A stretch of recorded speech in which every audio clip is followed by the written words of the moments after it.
তো আসসালামু আলাইকুম বন্ধুরা, আমাদের এই মিনি ব্লগে আপনাদেরকে জানাই স্বাগতম। অনেকদিন পরে কিন্তু আমি আসছি মাকই ক্ষেতটা দেখতে। তো এখানে দেখেন বাচ্চাগুলো খেলা করতেছে। এই দেখেন মাকই ক্ষেত, এখানে কিন্তু সুন্দর মাকই গাছ হয়েছে।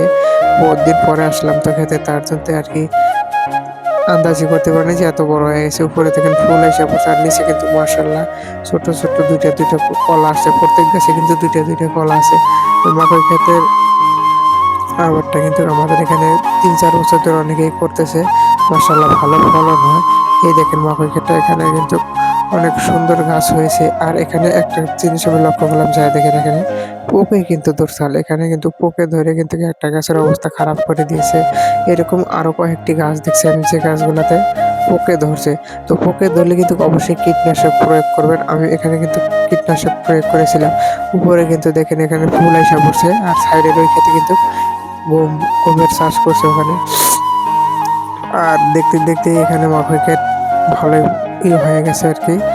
আর এটা বুঝছি অত একটা দিন হলে মাত্র 2 থেকে 2.5 মাস সময় হয়ে গেছে মাকই ক্ষেতটার। তো মাকই ক্ষেতটা দেখে কিন্তু অনেক শান্তি পাইতেছি। মানে ওইরকম একটি পরিশ্রম হয়, আবার পরিশ্রম না করে তো কিছু একটা হয় না। তার মানে এবার মাকই খেতে ওইরকম হুইল মারা হয়। দেখেন কি সুন্দর কলা এসে পড়ছে 2টা করে গাছের মধ্যে, অনেক সুন্দর কলা। আশা করি অনেক ফলন ভালো হবো, এবং কি আরো কিছু একটা বেনিফিট হবে এটাতে। আমরা কি গরিব মানুষরা কৃষি করে খাই, তো কৃষির উপর আমরা নির্ভর। কৃষি না হলে কিন্তু আমাদের অবস্থা খারাপ হয়ে যায়। দেখেন এখানে 2টা করে কলা আছে।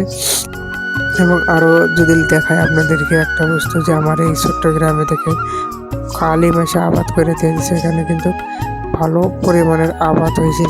তো এখানে আরো মাসে আবাদ করছে, ছোট ছোট মাকই আছে। এই যে এখানে যেটা দেখতেছেন, এটা সাদ্দাম ভাইরা আর কি মাকইটা বুনছে।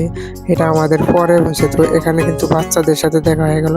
বাচ্চারা কিন্তু অনেক মজা করে খেলা করতেছে টায়ার দিয়ে। আজকালকার বাচ্চারা যে এখন টায়ার দিয়ে খেলে, এটা কিন্তু খুবই আগে কিন্তু খেলতো টায়ার দিয়ে, এখন কিন্তু বাচ্চারা খালি মোবাইল নিয়ে পড়ে থাকে। এখানে কিন্তু এই বাচ্চাগুলো কিন্তু টায়ার দিয়ে খেলা করতেছিল, আর বলতেছে ভিডিও করতেছে। আর এরা বলতেছিল মানে পিকনিক খাবো আমরা। তারা কিন্তু মানে জেলাপাতি কয় যেটা, ওইটা খাওয়া, দেখেন ছোট বাচ্চা পিছনে পড়ে গেছে।